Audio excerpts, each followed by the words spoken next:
नमस्कार, आप देख रहे हैं रेवा दर्शन में सचेता बघेल आपके साथ। आइए नजर डालते हैं आज की प्रमुख खबरों पर। प्रधानमंत्री का बड़ा फैसला, 14 महीने बाद तीनों किसान बिल को वापस लिए जाने का लिया गया फैसला। प्रधानमंत्री द्वारा किसान बिल वापस लिए जाने की घोषणा के बाद भी संयुक्त किसान मोर्चा का धरना जारी रहेगा। मनाया गया 552वां प्रकाश पर्व। देश दुनिया भर में याद किए गए गुरु नानक देव जी और 8 करोड़ की लागत से सांची दुग्ध संघ का नवीन प्लांट हुआ बनकर तैयार, जल्द होगा उद्घाटन। खबरों पर नजर अब विस्तार से।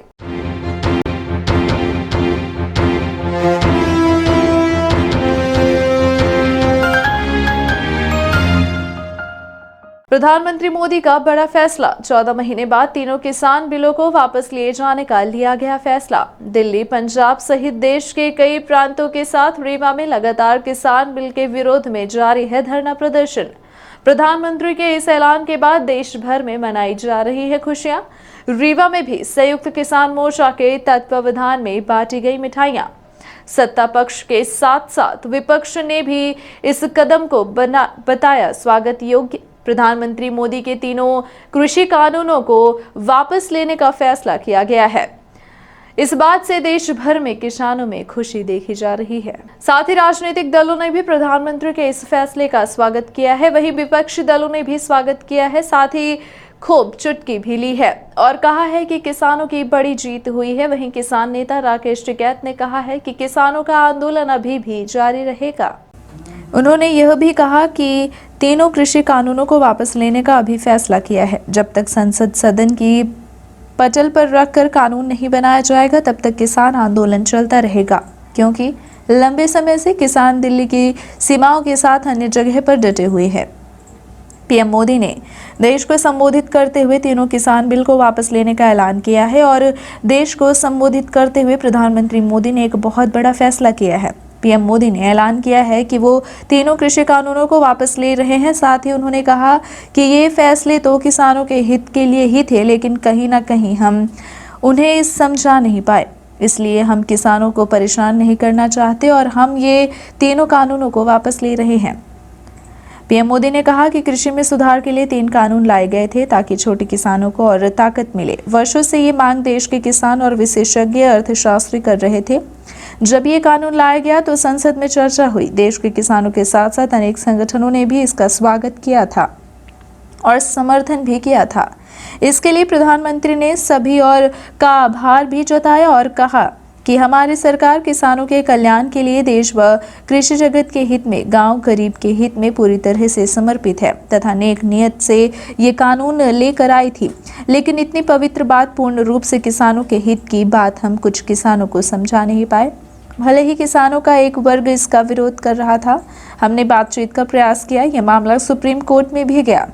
पीएम मोदी ने कहा, हमने कृषि कानूनों को वापस लेने का फैसला किया। साथ ही पीएम मोदी ने किसानों से अपील की, आप अपने अपने घर लौटें, खेत में लौटें, परिवार के बीच लौटें और एक नई शुरुआत करें। आइए हम आपको सुनाते हैं प्रधानमंत्री ने किसान बिल को वापस लेने के फैसले के बाद देश को संबोधित करते हुए क्या कहा। 1.5 साल के अंतराल के बाद करतारपुर साहिब कॉरिडोर अब फिर से खुल गया है। साथियों, गुरु नानक जी ने कहा है, बीच दुनिया सेवी कमाइए त दरगिह बेसन पाइए।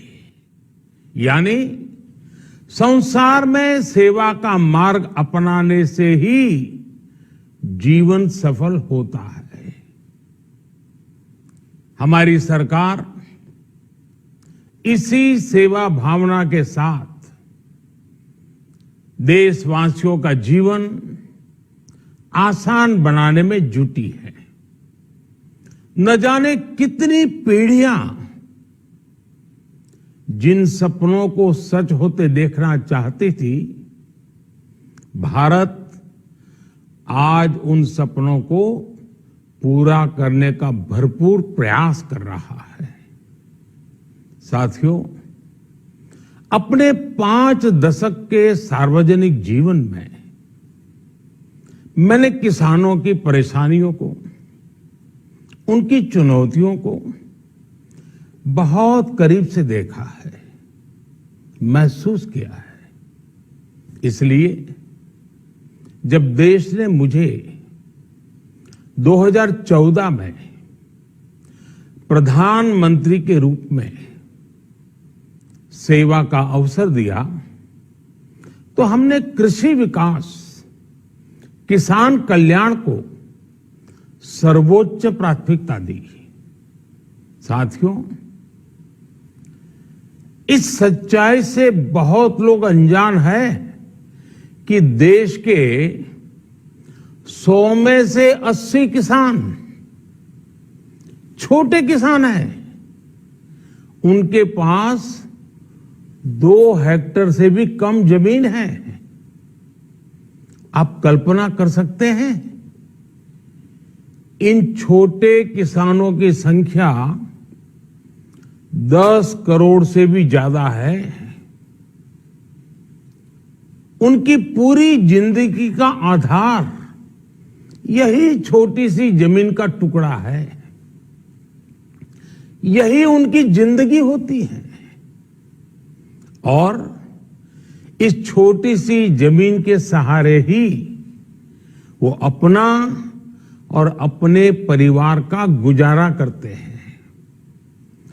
पीढ़ी दर पीढ़ी परिवारों में होने वाला बंटवारा इस जमीन को और छोटा कर रहा है। इसलिए देश के छोटे किसानों की चुनौतियों को दूर करने के लिए हमने बीज, बीमा, बाजार और बचत, इन सभी पर चौतरफा काम किया। सरकार ने अच्छी क्वालिटी के बीज के साथ ही किसानों को neem coated urea, soil health card, micro irrigation जैसी सुविधाओं से भी जोड़ा। हमने 22 करोड़ सॉइल हेल्थ कार्ड किसानों को दिए और इस वैज्ञानिक अभियान के कारण एग्रीकल्चर प्रोडक्शन भी बढ़ा। साथियों, हमने फसल बीमा योजना को अधिक प्रभावी बनाया। उसके दायरे में ज्यादा किसानों को लाए। आपदा के समय ज्यादा से ज्यादा किसानों को आसानी से मुआवजा मिल सके, इसके लिए भी पुराने नियम बदले। इस वजह से बीते 4 साल में 1 लाख करोड़ रुपए से अधिक का मुआवजा हमारे किसान भाई बहनों को मिला है। हम छोटे किसानों और खेत में काम करने वाले श्रमिकों तक बीमा और पेंशन की सुविधाओं को भी ले आए। छोटे किसानों की जरूरतों को पूरा करने के लिए सीधे उनके बैंक खातों में 1,62,000 करोड़ रुपए ट्रांसफर किए, सीधे उनके खाते में।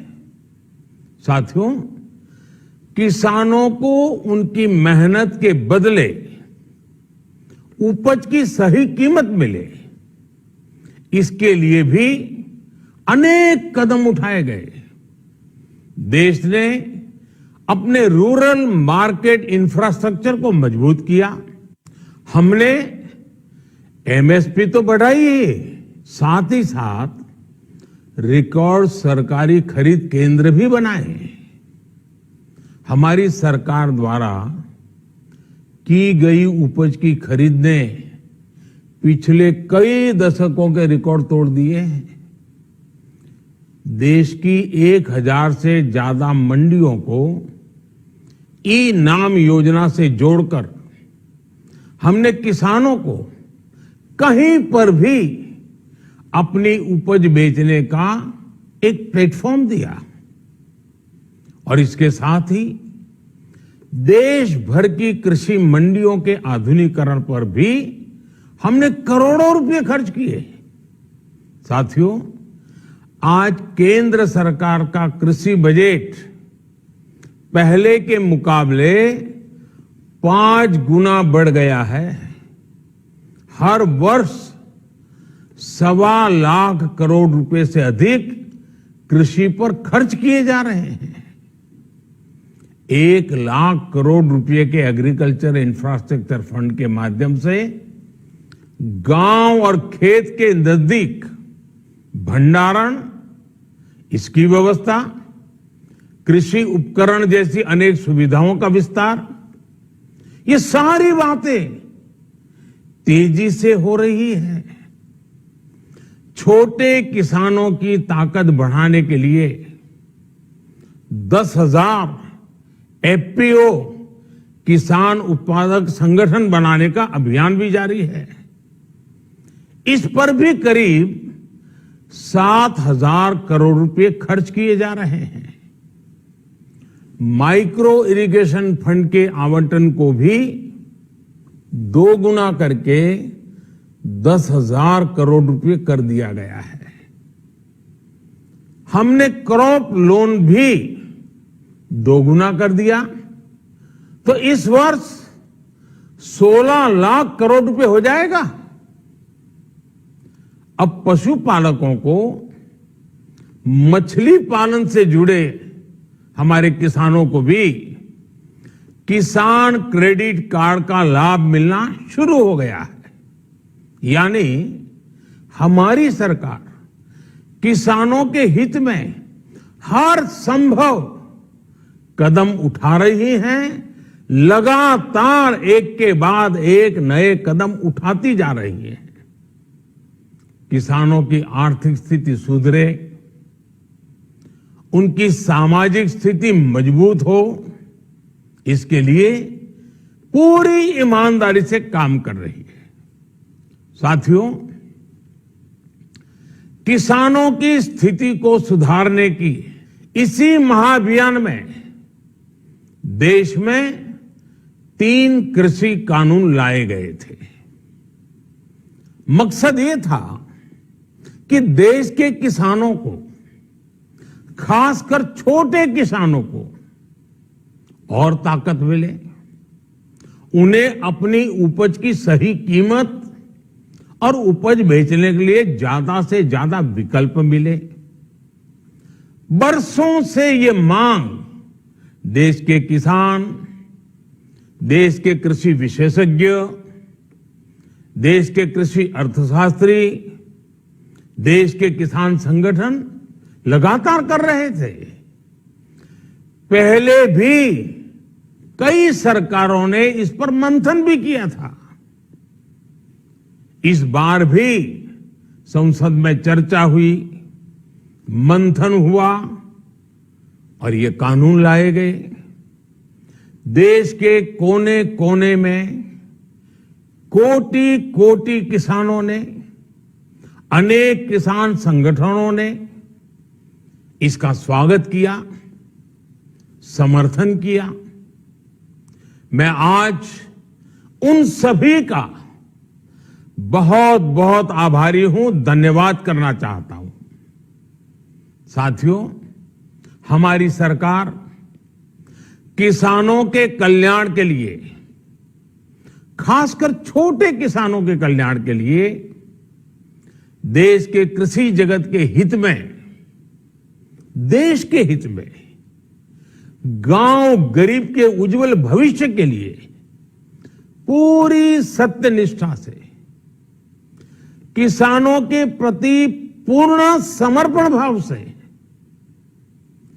नेक नियत से ये कानून लेकर आई थी। लेकिन इतनी पवित्र बात, पूर्ण रूप से शुद्ध किसानों के हित की बात, हम अपने प्रयासों के बावजूद कुछ किसानों को समझा नहीं पाए।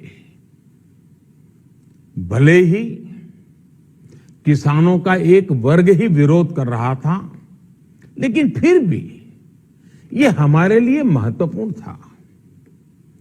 कृषि अर्थशास्त्रियों ने, वैज्ञानिकों ने, प्रगतिशील किसानों ने भी उन्हें कृषि कानूनों के महत्व को समझाने का भरपूर प्रयास भी किया। हम पूरी विनम्रता से, खुले मन से उन्हें समझाते रहे। अनेक माध्यमों से व्यक्तिगत और सामूहिक बातचीत भी लगातार होती रही। हमने किसानों की बातों को, उनके तर्क को समझने में भी कोई कोर कसर बाकी नहीं छोड़ी। कानून के जिन प्रावधानों पर उन्हें ऐतराज था, सरकार उन्हें बदलने के लिए भी तैयार हो गई। 2 साल तक हमने इन कानूनों को सस्पेंड करने का भी प्रस्ताव दिया। इसी दौरान ये विषय माननीय सर्वोच्च न्यायालय के पास भी चला गया। ये सारी बातें देश के सामने है, इसलिए मैं इनके अधिक विस्तार में नहीं जाऊंगा।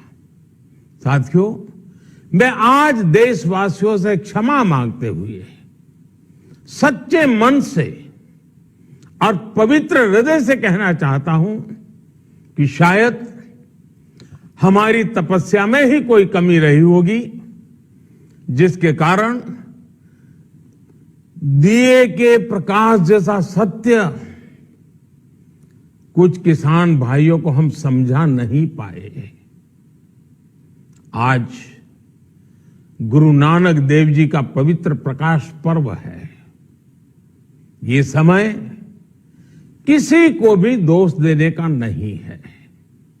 आज मैं आपको, पूरे देश को ये बताने आया हूं कि हमने 3 कृषि कानूनों को वापस लेने का, रिपील करने का निर्णय लिया है।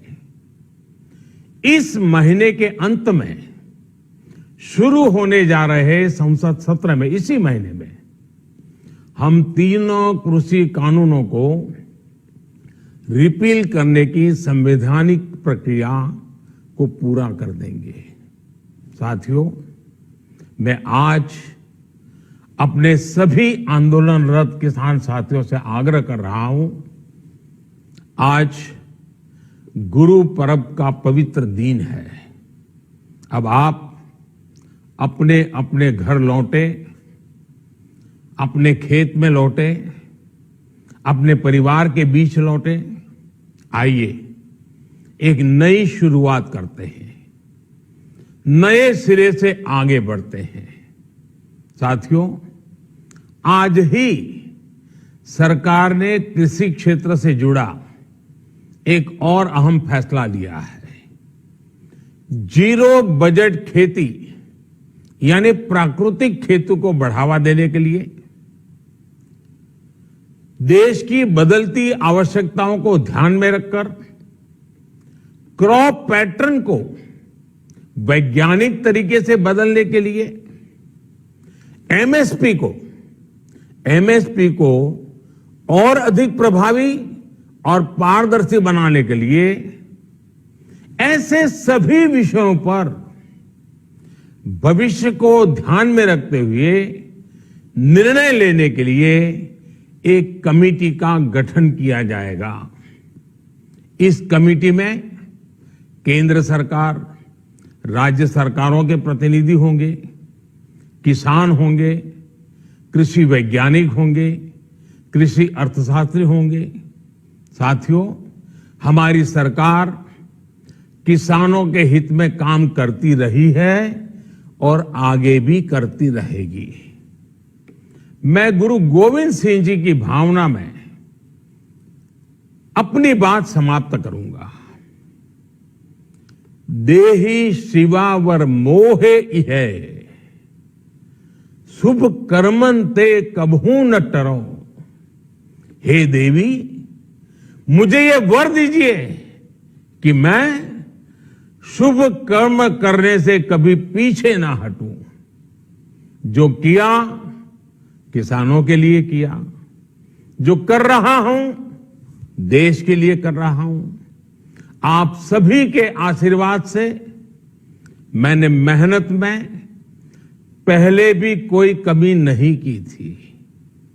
आज मैं आपको विश्वास दिलाता हूं कि अब और ज्यादा मेहनत करूंगा ताकि आपके सपने साकार हो सके। प्रधानमंत्री द्वारा किसान बिल वापस लिए जाने की घोषणा के बाद भी संयुक्त किसान मोर्चा का धरना जारी रहेगा। प्रकाश पर्व के अवसर पर धरना स्थल पर ही मनाई गई गुरु नानक जयंती। संयुक्त किसान मोर्चा के तत्वावधान में लंबे समय से चल रहे किसान बिल के विरोध में दिल्ली किसान आंदोलन की तर्ज पर उसी के समर्थन में लगातार धरना प्रदर्शन जारी है। इसी तारतम्य में ग्राम बेहरा में किसानों का धरना जारी रहा। किसान नेता शिव सिंह ने किसान बिल वापसी को लेकर प्रधानमंत्री के बयान पर कहा कि इस संबंध में संयुक्त किसान मोर्चा की राष्ट्रीय बैठक 20 नवंबर को दिल्ली में आयोजित होगी। उसके बाद ही कोई निर्णय लिया जाएगा, क्योंकि किसान बिल वापसी के साथ साथ MSP की गारंटी, विद्युत कानून पर सुधार सहित किसानों के परिजनों को आर्थिक सहायता के साथ साथ नौकरी आंदोलन के दौरान किसानों के ऊपर पंजीबद्ध हजारों मामलों की वापसी, श्रम कानूनों पर सुधार सहित लखीमपुर खीरी हत्याकांड के मुख्य आरोपी मंत्री अजय मिश्रा टेनी की बर्खास्तगी व गिरफ्तारी आदि मुद्दे शामिल हैं, जिनको लेकर आंदोलन जारी रहेगा। राष्ट्रीय मीटिंग के बाद ही कोई फैसले लिए जाएंगे। वहीं किसान बिल की वापसी को किसानों की प्रारंभिक जीत मानी जा रही है। इधर रीवा में किसानों ने एक दूसरे को मिठाई खिलाकर हौसला अफजाई और प्रधानमंत्री के इस फैसले का स्वागत किया तथा किसान आंदोलन के समर्थक, जनमानस एवं सभी मीडिया के साथियों से आगे की भी लड़ाई के लिए मोर्चे के लिए सहयोग एवं समर्थन मांगा है और आंदोलन की सफलता के लिए बधाई दी है। कार्यक्रम के मुख्य अतिथि किसान हितैषी मास्टर बुद्धसेन पटेल उपस्थित रहे तथा अध्यक्षता सरपंच समरजीत सिंह ने की। कार्यक्रम में मुख्य रूप से किसान नेता रामजीत सिंह, अजय पांडे, संत कुमार पटेल, इंद्रजीत सिंह शंखू, अभिषेक कुमार पटेल, श्रीनिवास पटेल, चंद्रभूषण प्रसाद, जय सिंह, राम प्रकाश सिंह, मान सिंह, राम कलेश आदि उपस्थित रहे। साथ ही ऐलान किया गया कि 26 नवंबर संविधान दिवस पर दिल्ली किसान आंदोलन के 1 वर्ष पूरे हो रहे हैं। संयुक्त किसान मोर्चा के राष्ट्रीय आह्वान पर पूरे देश में धरना प्रदर्शन के जरिए ज्ञापन सौंपने का ऐलान किया गया है, जिस संबंध में रीवा कमिश्नर कार्यालय के समक्ष 26 नवंबर को दोपहर 12 बजे से 3 बजे तक संयुक्त किसान मोर्चा रीवा धरना देगा। धरना तदुपरांत महामहिम राष्ट्रपति महोदय के नाम संबोधित ज्ञापन रीवा कमिश्नर को सौंपा जाएगा। देने के लिए प्रधानमंत्री के द्वारा घोषणा की गई है, तो क्या मानते हैं आप इसको, राजनीतिक वो है या फिर वो वापस देना चाहते हैं? देखिए, पहली बात तो मैं रीवा की इस धरती को प्रणाम करता हूँ संयुक्त किसान मोर्चा की ओर से, जहाँ हम खड़े हुए हैं। दिल्ली किसान आंदोलन जब शुरू हुआ उसकी तर्ज पर दिल्ली किसान आंदोलन के समर्थन में इसी जगह से सितंबर 2020 में आंदोलन की शुरुआत हुई थी और आज दिल्ली किसान आंदोलन के 26 सितंबर से 1 वर्ष पूरे होने जा रहे हैं और रीवा किसान आंदोलन के आज 321 दिन पूरे हो चुके हैं। अभी सुबह हम लोगों ने टीवी में समाचार सुना, उसमें प्रधानमंत्री जी ने कहा कि हम मन की बात में उन्होंने कहा है कि किसान बिल वापसी की हम घोषणा करते हैं और सदन में विधिवत रूप से ये पास किया जाएगा।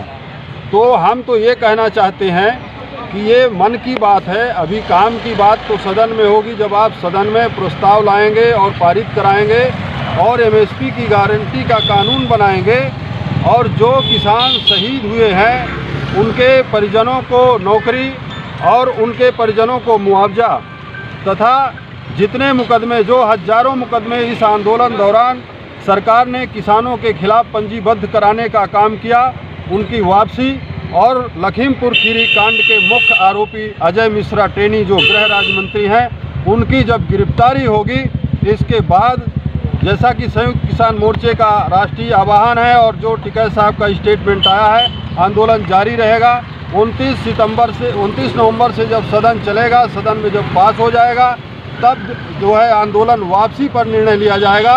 लेकिन तमाम मुद्दे अभी बाकी हैं, उन पर आंदोलन बिल्कुल चुनाव तक जारी रहेगा और ये पूरी तरह से जो अभी उपचुनाव का रिजल्ट आया, रिजल्ट आने के बाद जो मुंह की खानी पड़ी भारतीय जनता पार्टी को, जब डिबेट होते थे, जब कोई बहस होती थी तो भारतीय जनता पार्टी के लोग कहते थे कि क्या काला है किसान कानून में, तो हम आज उनसे कहना चाहते हैं पूरे भारतीय जनता पार्टी कुनबे से कि प्रधानमंत्री मोदी जी से, अमित शाह जी से और कृषि मंत्री से आप पूछने का काम करें कि इसमें आपने क्या काला बनाया था, क्या सफ़ेद बनाया था। किसानों से पूछने की ज़रूरत नहीं है। हम शहीद किसानों को नमन करते हैं और चुनाव तक ये आंदोलन जारी रहेगा। दिल्ली की सीमा से भले हम जब ये हमारी मांगों का निराकरण हो तो हम वापस हों, लेकिन बहुत सारे मुद्दे अभी किसान आंदोलन से जुड़े हैं जिनको लेकर के जो मंशा है हमारे संयुक्त किसान मोर्चे के, संभवतः यही घोषणा होगी और आंदोलन चुनाव तक जारी रहेंगे। और चुनाव के डर से मोदी जी ने ये निर्णय लिया है। उपचुनाव भी का रिजल्ट आपने देखा और राकेश टिकैत जी ने और मोर्चे ने ऐलान किया था कि उत्तर प्रदेश के अंदर आपका निकलना मुश्किल हो जाएगा चुनाव दौरान। तो ये सब दहशत है, इन्होंने गलत कानून बनाया था, अब इनकी सरकार भी जाएगी, ये भी हम घोषणा करते हैं। इधर प्रधानमंत्री के इस फैसले का तमाम राजनीतिक संगठनों व किसानों समेत किसान नेताओं ने स्वागत किया है। प्रधानमंत्री द्वारा किसान बिल को वापस लिए जाने के ऐलान के बाद रीवा सांसद जनार्दन मिश्र ने भी किसान बिल की वापसी को लेकर प्रसन्नता व्यक्त की और इसे एक बेहतर कदम बताया और कहा कि हमारा देश एक बड़ा लोकतांत्रिक देश है जहां हमें पक्ष विपक्ष सबका सम्मान करना होता है। इसी बात को ध्यान में रखकर प्रधानमंत्री ने इस बिल को वापस लिया है। आप खुद सुनिए प्रधानमंत्री के इस फैसले को लेकर रीवा सांसद जनार्दन मिश्र का क्या कहना है। और लोकतंत्र में हर पक्ष की राय का सम्मान करना ही असली निशानी है। और अगर प्रधानमंत्री जी ने ये बात कही है तो निश्चित रूप से लोकतंत्र की मर्यादा की रक्षा की है और लोकतांत्रिक मूल्यों पर हमारी सरकार चल रही है। और जन भावनाओं के बीच एक विचार था कि ये रिपील किए जाएं, तो उसके लिए उन्होंने निर्णय लिया है। तो इसमें खुशी की बात है कि लोकतंत्र का और जन भावनाओं का प्रधानमंत्री जी ने आदर किया, इसके लिए वो बधाई के पात्र हैं। मैं उनके विचारों को नमन करता हूँ। विश्वास न करने का प्रश्न नहीं है, ये है कि उनका ये विचार हो सकता है कि भाई कानून तो ये संसद में पास हुआ है, इसलिए संसद से रिपील होना चाहिए। तो रिपील होने की बात भी प्रधानमंत्री जी ने की है, तो रिपील होगा, रिपील हो जाएगा। तो अभी तो 29 से लोकसभा चलने वाली, संसद चलने वाली है, तो अब आज हो गया 10, 12, 15 दिन का सवाल है। वो भी समस्या अगर कोई उनकी मांग है तो वो भी हल हो जाएगी। विपक्ष इसे चुनावी वो फैसला मान रहा है, आप क्या कहते हैं? इसका चुनाव से कोई लेना देना नहीं है। बात चल रही थी काफ़ी दिनों से, इस पर विचार हो रहा था। वो विचार करते में, निर्णय करने में समय लगता है, वो समय पर निर्णय हुआ है, इसलिए इसको चुनाव की दृष्टि से देखना उचित नहीं है। लोकतांत्रिक व्यवस्था में आपको जन भावनाओं के अनुरूप निर्णय लेने पड़ते हैं। इस कानून को वापस लेने में 1 साल लग गए सांसद जी, और कई किसानों ने अपनी शहादत भी दे दी है। इसको मान लीजिए उनको भी ये बोला जा रहा है कि उनको शहादत का दर्जा दिया जाए, तो क्या कहेंगे आप इसमें? वो तो एक अलग मुद्दा है। आज तो मुख्य मुद्दा है कृषि कानूनों की वापसी का। वो वापस लेने का जैसी सूचना आप दे रहे हैं, हमने भी सोशल मीडिया में देखा है, तो कृषि कानून वापस हो रहे हैं, यही सबसे बड़ा मुद्दा है। बाकी तो चीजें बात की बातें हैं। वहीं किसान बिल को लेकर लगातार लड़ाई लड़ने वाले किसान नेता सुब्रत मणि त्रिपाठी ने भी प्रधानमंत्री के इस फैसले की सराहना की और उन्हें बधाई दी। साथ ही उन्होंने कहा कि इस बिल को सदन में रिपील किया जाए। जब तक यह नहीं किया जाता आगे भी विरोध प्रदर्शन जारी रहेगा। आइए सुनाते हैं इस संबंध में किसान नेता सुब्रत मणि त्रिपाठी का क्या कहना है। आज हमारे देश के प्रधानमंत्री जी ने घोषणा की कि कृषि के तीनों बिल वापस होंगे। हम सब अपने किसान भाइयों को जहां बधाई देते हैं, वहीं किसान आंदोलन में शहीद हुए अपने सभी किसान साथियों को विनम्र श्रद्धा सुमन अर्पित करते हैं। देश ने देख लिया कि देश के किसानों के साथ अन्याय हो रहा है। आखिर हमारी सरकार ने माना, लेकिन समय रहते मान जाती तो और अच्छा होता। हम सब देशवासियों को बधाई देना चाहते हैं। हम सब किसानों को आतंकवादी से लेके न जाने क्या कहा गया, हम तो यही कहते हैं, हम किसान, देश किसान जीने से बेजार हैं। हम भी तो आखिर असली लाल किले के हकदार हैं। हम सब लोगों ने अपने देश की सरहदों में अपने बच्चों को भेजा है देश की रखवाली के लिए, वहीं खेतों में रह के देश की खुशहाली और अपने देश को अन्न में भरपूर उत्पादन करके सशक्त बनाया है। हम अपने देश के लिए काम करते हैं क्योंकि हम किसान देश किसान और हैं और भारत माँ हम सब किसान हैं और हम भारत माँ के लिए अपने प्राणों के बच्चों के प्राणों के निछावर सरहदों में करते हैं। और खेतों में फसलों का वाजिब दाम न मिलने के कारण चाहे भले ही आत्महत्या करें, लेकिन हमने कभी देश का अपने अपमान नहीं किया है। तिरंगे के सम्मान में हमने अपना जीवन लगाया है और सरकारों को ये समझना चाहिए कि उनके ऊपर गलत कब कितने दिन तक, आखिर आजादी के 75 साल हो गए, लगातार किसानों के फसलों का वाजिब दाम नहीं मिला, किसानों ने आत्महत्याएं की, लेकिन सरकार का दिल नहीं पसीजा। कोरोना काल में 3 काले कानून लाके किसानों के ऊपर बहुत दबाव बनाया गया। हमारे किसानों ने जम के मुकाबला किया। हम अपने सभी संयुक्त किसान मोर्चा के साथियों को और देश के समस्त जन को बहुत बहुत बधाई देते हैं। ये किसानों की जीत है। ये अन्न को तिजोरी में बंद करने के खिलाफ जीत है और जब तक समर्थन मूल्य की गारंटी नहीं मिलेगी और हमारे संयुक्त किसान मोर्चा के दिल्ली में से जो भी फरमान जारी होंगे उनको देश का सभी किसान फॉलो कर। मनाया गया 552वां प्रकाश पर्व। देश दुनिया भर में याद किए गए गुरु नानक देव जी। गुरु नानक जयंती को प्रकाश पर्व या फिर गुरु पर्व भी कहते हैं। इसी दिन सिख धर्म के सबसे पहले गुरु गुरु नानक देव जी का जन्म हुआ था। सिख धर्म को मानने वाले लोग इस दिन भजन कीर्तन करते हैं और वाहे गुरु का जाप करते हैं तथा अनेकों कार्यक्रम आयोजित होते हैं तथा भक्त ढोल मंजीरों के साथ प्रभात फेरी निकालते हैं और गुरु नानक जयंती मनाई जाती है। इस दिन को प्रकाश पर्व या फिर गुरु पर्व भी कहा जाता है। आज के दिन देश भर में बड़े पैमाने पर कार्यक्रम होते हैं और ढोल मंजीरों के साथ प्रभात फेरी निकाली जाती है। गुरु नानक जी सिख धर्म के संस्थापक थे। उनकी शिक्षा आज भी जीवन का सही मार्ग दिखाती है। सिख धर्म के प्रथम गुरु गुरु नानक देव जी के 552वें प्रकाश पर्व के उपलक्ष्य में रीवा शहर के पंजाबी गुरुद्वारा गल्ला मंडी में गुदिया से आए रागी जत्था ने कीर्तन किया था। साथ ही रीवा के ज्ञानी भी कीर्तन दरबार सजाकर उसमें शामिल रहे। इस दौरान मध्य प्रदेश शासन के पूर्व मंत्री व रीवा के लोकप्रिय विधायक राजेंद्र शुक्ल ने गुरुद्वारा साहिब में मत्था टेका और गुरु साहब का आशीर्वाद लिया।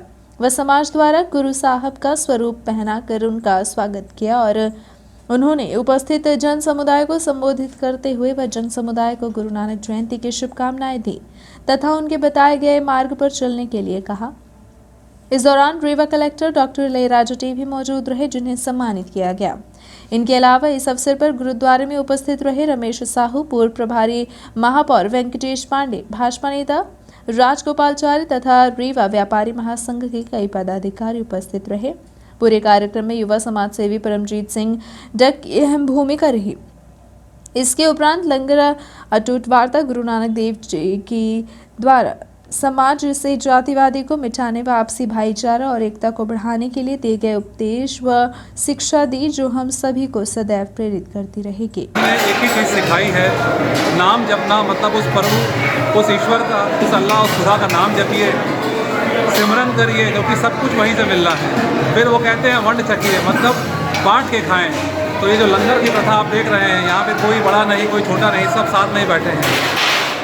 नाम जपिए, वंड छकिए और किरत करिए। किरत मतलब कि ईमानदारी से कमाइए, हक की कमाई खाइए। तो बस यही संदेश है मानवता के लिए, आपसी भाईचारे के लिए। गुरु नानक देव जी सामाजिक कुरीतियों का विरोध भी करते थे। जी बिल्कुल, उन्होंने सबसे पहले जो इक्वालिटी की बात करते हैं, समानता की बात करते हैं, जिसको हम कहते हैं जेंडर इक्वालिटी, जो हमारी महिलाएं नारी शक्ति है, उनको बहुत ज़्यादा आगे बढ़ाया है। किसी भी तरीके की जो अछूत परंपरा असमानता थी उसको दूर किया है। तो गुरु नानक देव जी ने संदेश दिया है मानवता का, यही उनका संदेश। क्या क्या आज कार्यक्रम आयोजित होंगे? अभी यहाँ पे शब्द कीर्तन हो रहा है, आप देख रहे हैं, प्रसाद लंगर वितरण हो रहा है। इसके बाद रात का भी कार्यक्रम है। तो सभी से अनुरोध है कि आएँ, गुरबाणी का पाठ सुने और साथ में लंगर का प्रसाद भी लें। आपका नाम? दलजीत सिंह।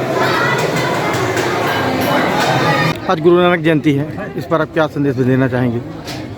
गुरु नानक जयंती से हम सबको प्रेरणा मिलती है कि यदि मानव शरीर मिला है तो हमें इसको परमार्थ में और सत्कर्म में लगाना चाहिए।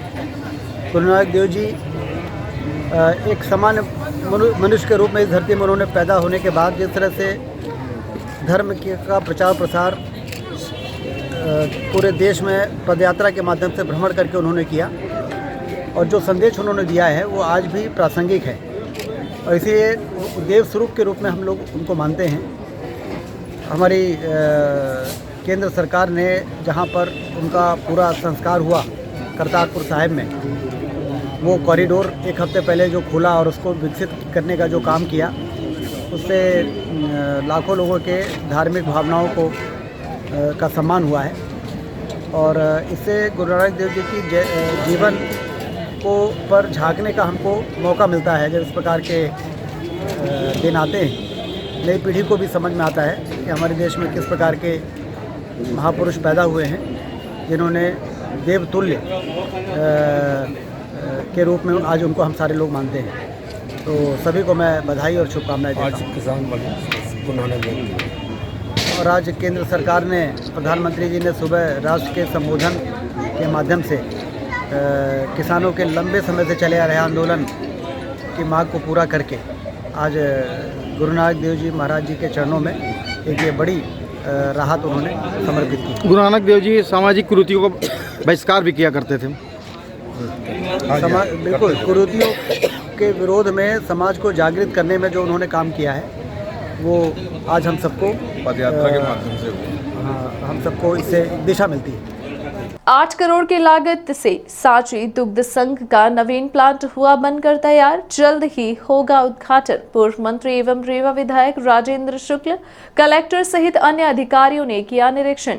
सांची दुग्ध संघ रीवा की नवीन प्लांट 10 एकड़ क्षेत्र में 8 करोड़ रुपए की लागत से बनकर तैयार हो गई है। शहर के अगडाल में निर्मित प्लांट का पूर्व मंत्री व रीवा विधायक राजेंद्र शुक्ल ने निरीक्षण किया। इस दौरान collector doctor Ilaiya Raja T भी उपस्थित रहे। निरीक्षण के दौरान रीवा विधायक श्री शुक्ल ने कहा कि यह प्लांट रीवा के लिए बड़ी उपलब्धि है। संभाग में दुग्ध क्रांति में यह अपनी महत्वपूर्ण भूमिका का निर्वहन करेगा।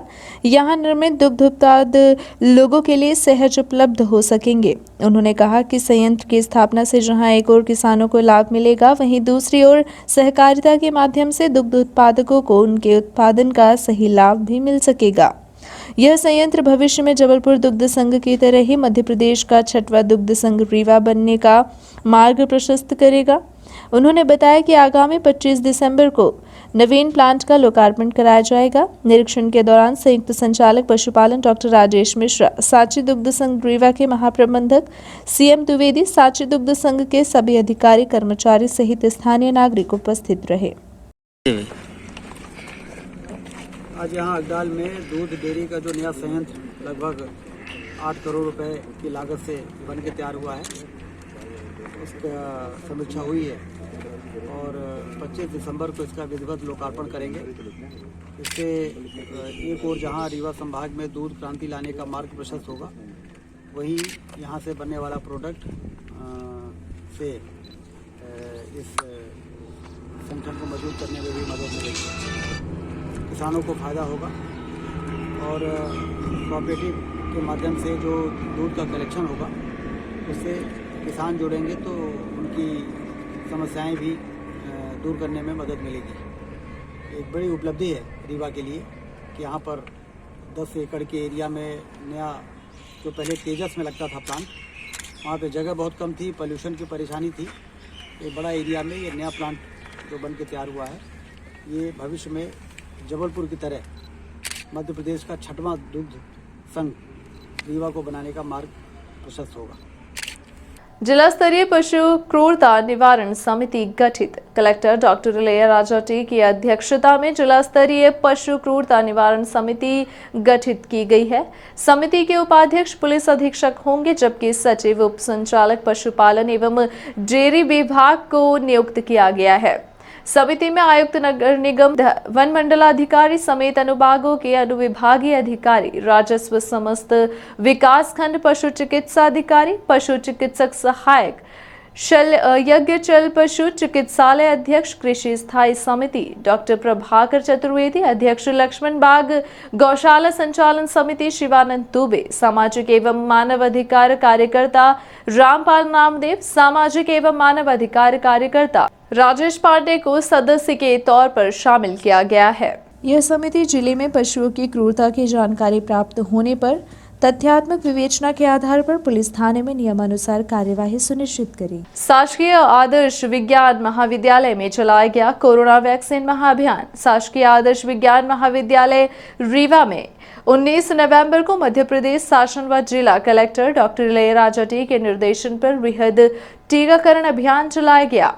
यह महाअभियान अतिरिक्त संचालक व कॉलेज प्राचार्य डॉक्टर पंकज शुक्ला श्रीवास्तव के मार्गदर्शन में महाविद्यालय में चलाया गया, जिसमें विभिन्न विंग के पदाधिकारी व छात्र शामिल रहे। भारतीय युवक रेड क्रॉस प्रभारी डॉक्टर उमेश पांडे, एनसीसी प्रभारी डॉक्टर प्रवीण द्विवेदी, डॉक्टर सुमन सिंह के साथ डॉक्टर जेपी पांडे उपस्थित रहे और कोविड टीकाकरण के लिए आम जनमानस को प्रेरित किया गया। महाविद्यालय के भारतीय युवक रेड क्रॉस विंग मीडिया प्रभारी डॉक्टर आरती तिवारी ने बताया कि इस टीकाकरण अभियान में महाविद्यालय के छात्र छात्राओं ने बढ़ चढ़ कर हिस्सा लिया, जिससे ये साबित होता है कि युवा पीढ़ी भी इस महामारी के प्रति सचेत है और आगे बढ़कर लोगों को सचेत कर रही है। महाअभियान में महाविद्यालय रेड क्रॉस के छात्र प्रतिनिधि अलका तिवारी का भी अहम सहयोग रहा, जिसके द्वारा विभिन्न समूहों को तथा जनमानस को मोबाइल के माध्यम से जागरूक किया गया तथा वैक्सीनेशन के लिए जागरूक किया गया।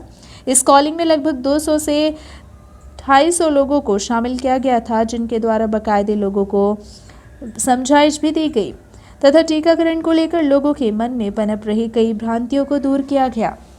बृहद टीकाकरण कार्यक्रम में कलेक्टर डॉक्टर इलैयाराजा टी के निर्देशानुसार 13 पृष्ठ की सूची उपलब्ध कराई गई, जिसमें छात्र छात्राओं द्वारा दूसरे टीकाकरण के लिए प्रोत्साहित किया गया।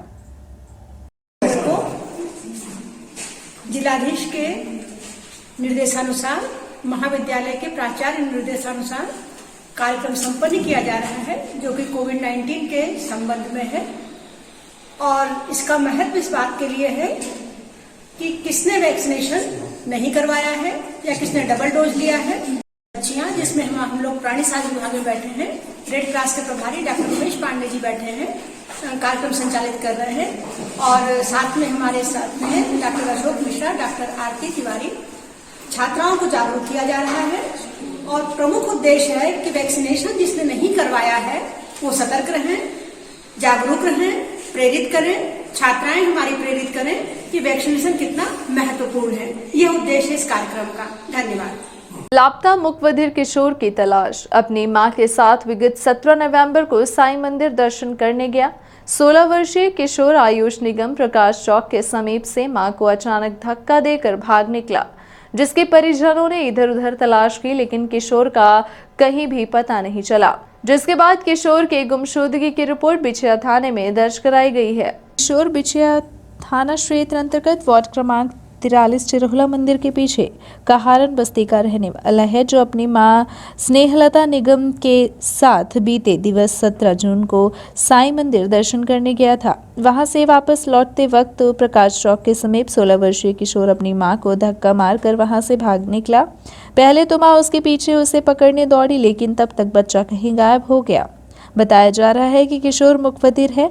लापता बच्चे की तलाश परिजनों द्वारा इधर उधर की गई, लेकिन जब कहीं पता नहीं चला तब मां स्नेहलता निगम ने सिविल लाइंस थाने पहुंचकर किशोर के गुम होने की शिकायत दर्ज कराई, लेकिन 5 माह बीत जाने के बाद भी किशोर का कहीं कोई सुराग नहीं लग पाया है।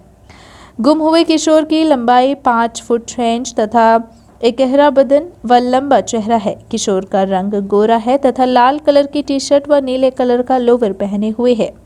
वहीं मुंह में लाल कलर का मास्क तथा पैर में हरे रंग की स्लीपर पहने हुए है। जिस किसी को युवक के बारे में पता चले इस नंबर पर सूचित करने का कष्ट करें। Mobile number 9109356992।